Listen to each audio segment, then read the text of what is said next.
check natin ang aking mga tanim na may bulaklak. Oh. Ayan, di ba? Kakatuwa naman tong rose na to. Ang sipag-sipag niya mag-ano, bulaklak. Ayan, kakatuwa siya.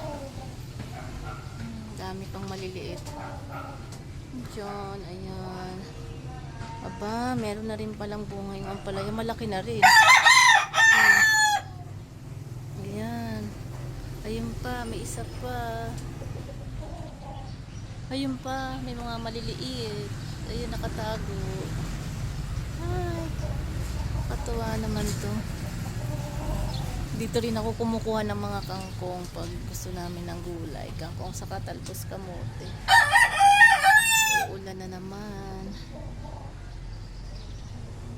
Ito naman, pawala na yung bulaklak. Nung isang araw, madami pa to eh.